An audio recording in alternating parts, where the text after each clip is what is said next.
line dances, booming fireworks. When I say those three phrases, what holiday comes to your mind? I'll give you a moment. You can probably imagine the warmth of the summer sun on your skin. Maybe you can feel the electric energy in the air. Perhaps you smell burgers on a grill, a welcome juicy scent, leaving you asking, how much longer until they're ready? Let me get a hot dog in the meantime. Now that you've had some time, I hope the image percolating in your mind is black, free, and has got to be Juneteenth! Good evening to everyone who believes in freedom and cannot rest until it comes. My name is Sula. Tonight, we are here to hear the case of Juneteenth versus July 4th. The two summer holidays celebrate our inalienable rights to the pursuit of liberty. In fact, the plaintiff, Juneteenth, and the defendant, July 4th, are actually siblings. However, this case surpasses the sibling rivalries that many of us are familiar with. Mufasa and Scar, Dominicans and Haitians, oldest sisters and youngest sons. That's right, jury. In our present case, 4th of July's treatment of Juneteenth has been traumatic. So my client is bringing charges of intentional infliction of emotional distress. Intentional infliction of emotional distress is when someone on purpose causes severe emotional harm through extreme and outrageous conduct. Courts require proof that the conduct was so offensive, it goes beyond the little normal New York rudeness. In other words, Juneteenth is alleging that she has suffered extreme emotional abuse at the hands of her big sister, July 4th.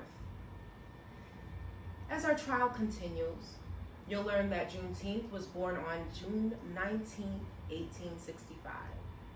She's often been ignored by her older sister, who's 89 years her senior, but especially on her birthday. The National African American Museum of History has even noted that she's an often overlooked event in history.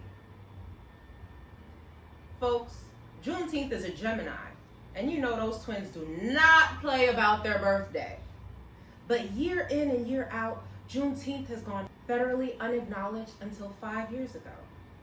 After a century of being overlooked, Juneteenth is experiencing mental suffering leading to anxiety and stress so concerning that no amount of collard greens or peach cobbler can soothe her. July 4th will argue that ignoring Juneteenth isn't that outrageous. She'll attempt to dispute and disregard my client's trauma by pointing to national celebrations acknowledging her importance. Jury, I urge you to look past those callous and apathetic responses. Being ignored can, and in this case has, led to a significant amount of triggering feelings of racism, rejection, loneliness, and low self-worth that has impacted Juneteenth's day-to-day life. Look at the evidence. Look at the history.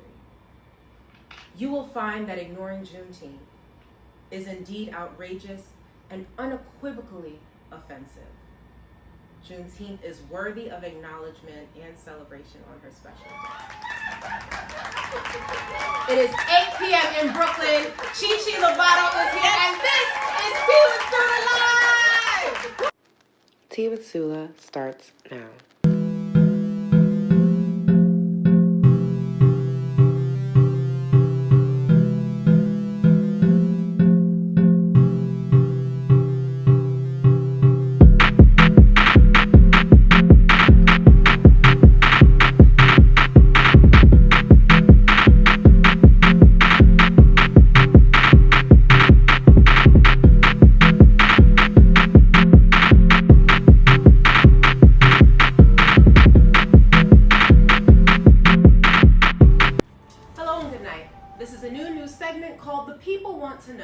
Where we discuss current issues in New York.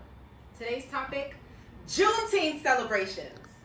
New York has one of the largest Black populations in the U.S.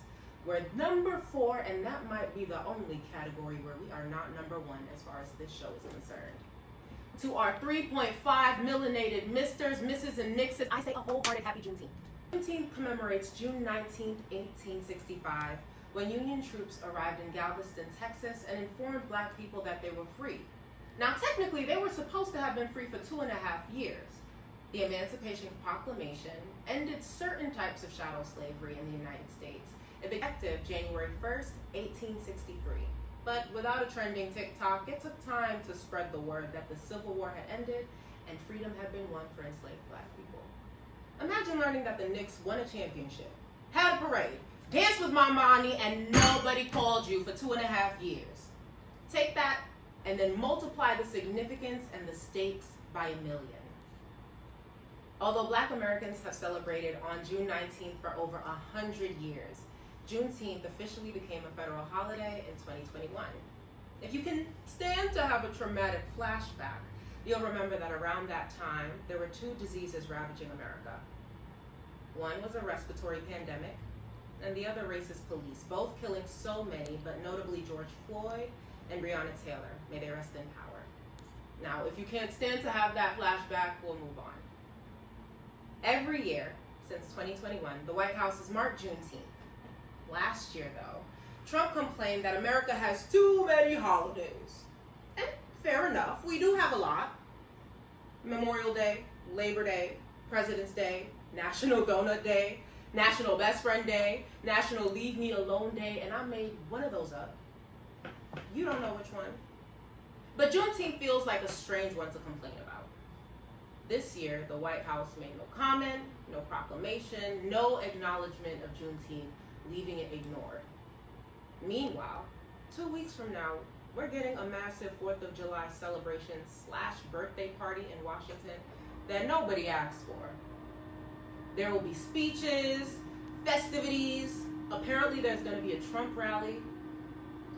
My favorite part of the announcement is when he said, "We will have none of those people that put you to sleep and constantly complain."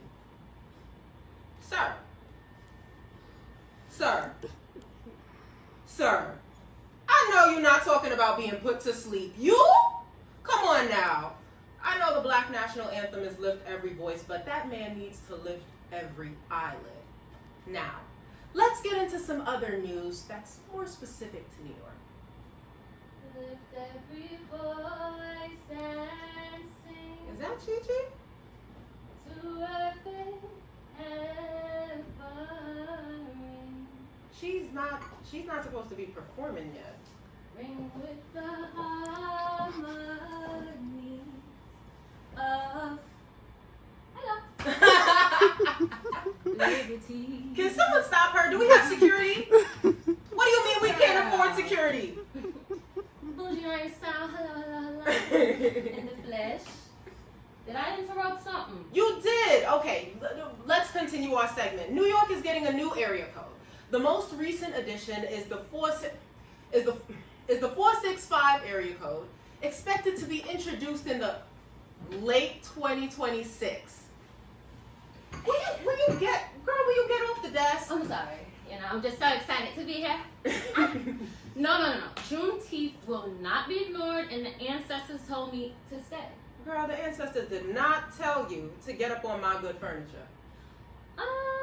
They kind of did. They're whispering right now in my ear. Anyway, 2 million excited fans descended on Lower Manhattan to celebrate the victory of the Knicks' historic win. Sing a song full of the hope that the present has brought us.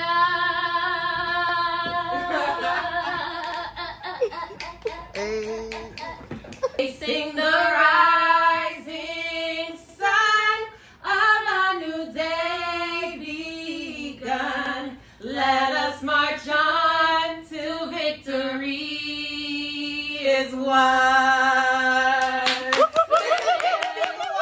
Thank you, Cheeche.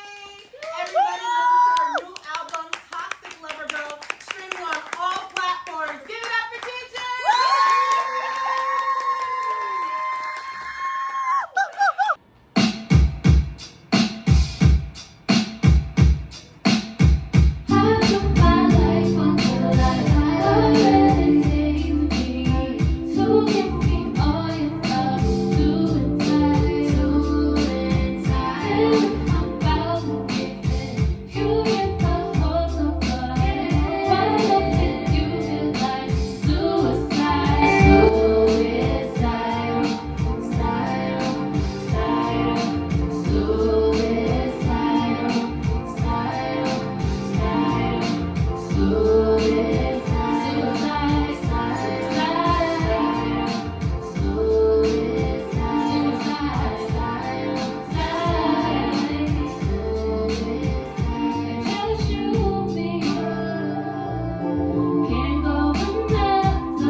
Ladies and gentlemen of the jury, over the course of this trial, you've heard history and the testimony behind.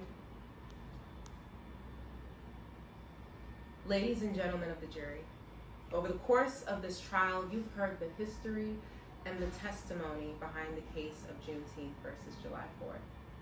You learned that Juneteenth commemorates one of the most important moments in American history, yet for generations, she was overlooked and ignored. You learned that while July 4th receives national broadcasts, presidential speeches, and enough red, white, and blue merchandise to bankrupt an elementary school, while Juneteenth spent over a century waiting for federal recognition. July 4th is not on trial for being popular or patriotic. She's certainly not on trial for having a good barbecue. The question before this court is whether repeatedly ignoring your younger sister causes emotional distress so severe that July 4th should be held accountable. And folks, if you grew up in a Black family, a Caribbean family, a Latino family, an immigrant family, or frankly, any family with more than 3 kids, you already know the answer. Of course it does. Being ignored hurts. Being forgotten hurts. Having your contributions erased hurts everyone involved. When we ignore people and important moments long enough, eventually we start ignoring the truth itself. Happy Juneteenth, everyone. Thank you. Please help me welcome back to the stage Cheeche Lovato.